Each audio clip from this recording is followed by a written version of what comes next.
इसके पहले हम लोग गोधूली गदखंड में मछली कहानी विनोद कुमार शुक्ल की 10वां पाठ समझे थे।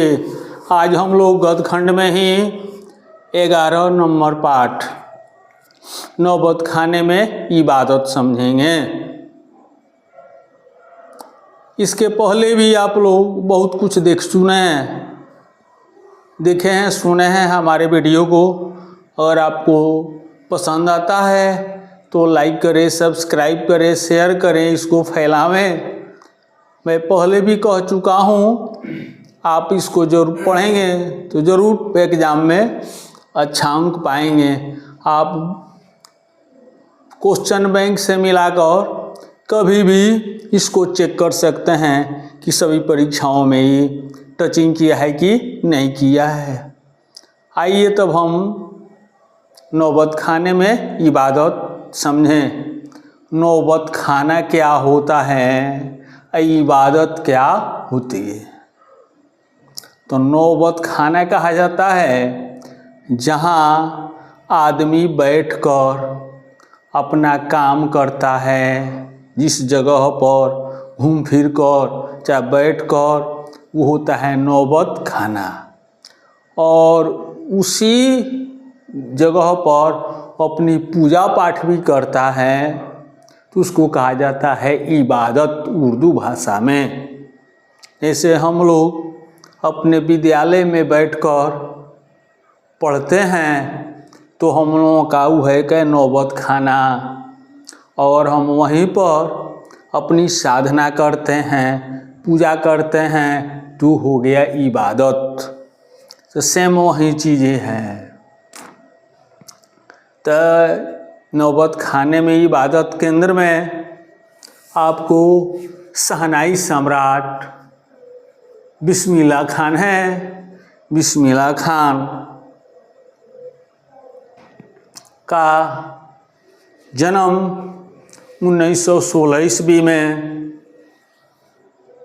बिहार के दरभंगा के डुमराव में हुआ था। इनका पिता का नाम पैगंबर खां था। जो ये लोग पहले से ही संगीत प्रेमी परिवार थे। बिस्मिल्लाह खां के बचपन का नाम अमीरुद्दीन या कमरुद्दीन था। ये 5-6 साल के उम्र में ही अपने ननिहाल काशी में चले आए। तो इनके नाना जी काशी के पंचगंगा घाट पर बालाजी विश्वनाथ मंदिर के चबूतरे पर बैठकर शहनाई बजाने का काम करते थे। और बिस्मिल्लाह खां के बचपन का नाम अमीरुद्दीन कमरुद्दीन था। तो इनकी नानी रोज़ खाना भेजती थी कि नाना जी को देकर आओ। तो ये रोज़ खाना पहुंचाने जाते थे। नाना जब खाना खाने लगते थे तो वहीं पर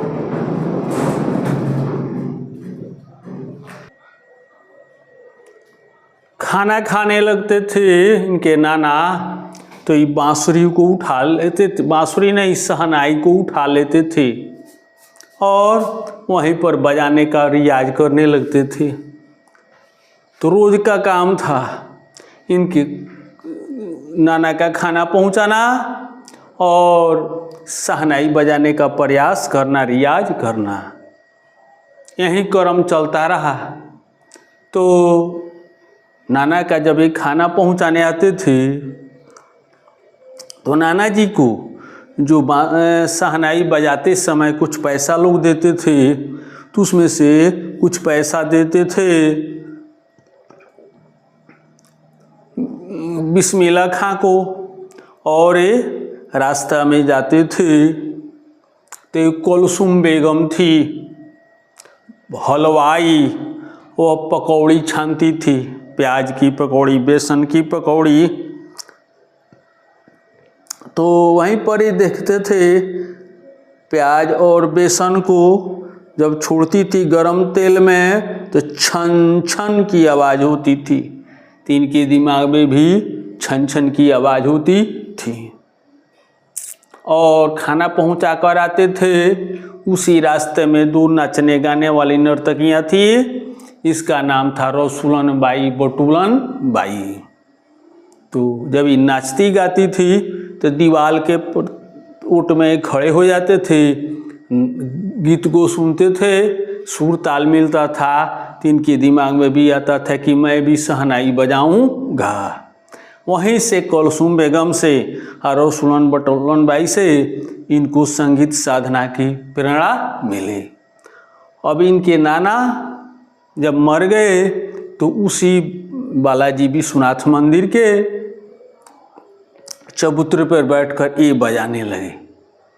और ये जब नमाज पढ़ते थे पश्चिम की तरफ मुँह करके तो कहते थे, ए अल्लाह मुझे अच्छा सुर बख्श दे, यानी हमको शहनाई बजाने में बढ़िया सुंदर सुर को, आवाज़ को निकालो। यही बार बार कहते थे।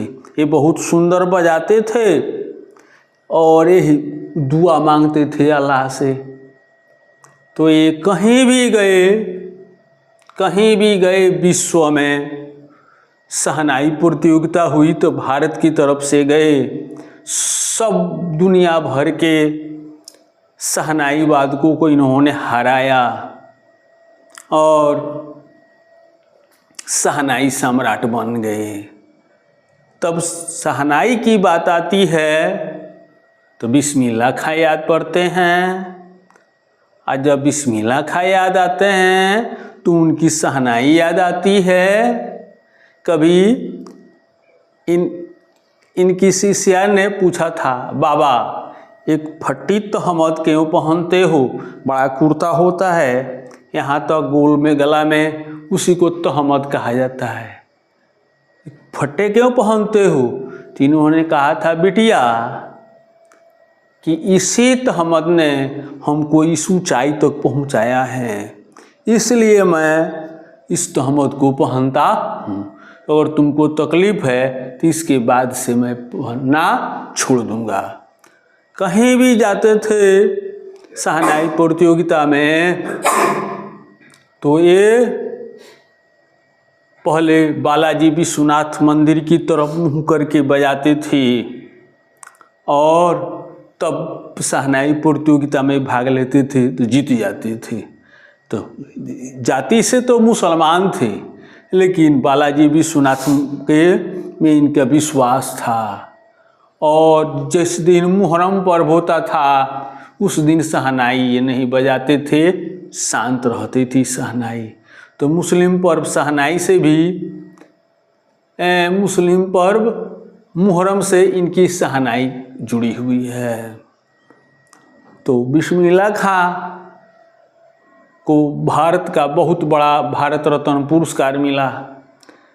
तो बिस्मिल्लाह खां काशी में रहते हुए मुसलमान थे और हिंदू आस्था में रहकर इन्होंने हिंदू मुसलमानों को एक साथ रहना सिखलाया।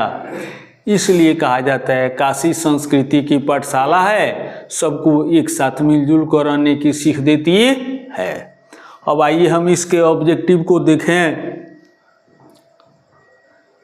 नौबत खाने में इबादत के लेखक है जतेंद्र मिश्र और नौबत खाने में इबादत एक व्यक्ति चित्र है। जतेंद्र मिश्र इसके लेखक है, तिन्हीं के परिचय को पहले जानेंगे। जतेंद्र मिश्र का जन्म 1977 में अयोध्या उत्तर प्रदेश में हुआ था। लखनऊ विश्वविद्यालय से हिंदी भाषा साहित्य से एमए किया। साहित्य में, संगीत में, सिनेमा में, नृत्य में, चित्रकला में इनकी रुचि थी। जतेंद्र मिश्र रचनाकार के रूप में मूलतः कवि है। इनकी रचनाएं हैं अयोध्या तथा अन्य कविताएं, यदा कदा, ड्योढ़ी पर प्रलाप, ये सब जो है कविता संग्रह है।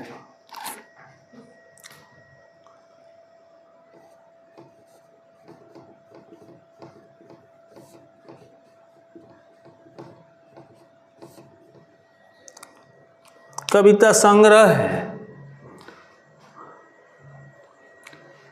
इसने गिरजा देवी के जीवन, संगीत साधना पर गिरजा पुस्तक लिखी है। इनकी नृत्य कला विमर्श की पुस्तक देवप्रिया है। देवप्रिया पुस्तक में ओडिसी नृत्यांगना सोनल मानसिंह के संवाद संकलित है। जतेंद्र मिश्र ने थाती पत्रिका का संपादन किया है। संप्रति यानी इस समय अर्धवार्षिक पत्रिका सहित का संपादन कर रहे हैं। संपादन का मतलब इन्हीं के देखरेख में पत्रिका छापी जा रही है।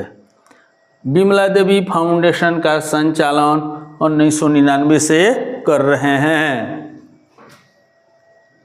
गुलजार की कविताओं का संपादन इन्होंने 4 जुलाहे नाम से कर रहे हैं।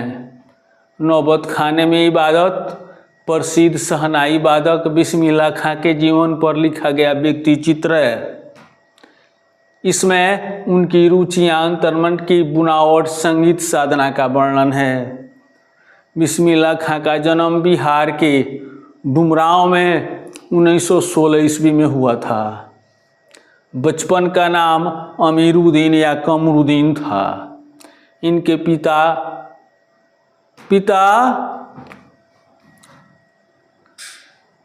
का नाम पैगंबर खां था। बिस्मिल्लाह खां के शहनाई के साथ मुस्लिम पर्व मुहर्रम जुड़ा है। बिस्मिल्लाह खां का संबंध शहनाई से है। शहनाई एक बजाने वाली बात है। नौबत खाने में इबादत पाठ के केंद्र में बिस्मिल्लाह खां है। रसूलन बटुलन बाई नर्तकी थी। सुधीर बाधों में शाह की उपाधि शहनाई को है। काशी संस्कृति की पाठशाला है। बिस्मिल्लाह खां काशी के पंचगंगा घाट पर बालाजी विश्वनाथ मंदिर के चबूतरे पर शहनाई बजाते थे। शहनाई सम्राट बिस्मिल्लाह खां थे। बिस्मिल्लाह खां को भारत रत्न पुरस्कार मिला था। यही है आपको ऑब्जेक्टिव।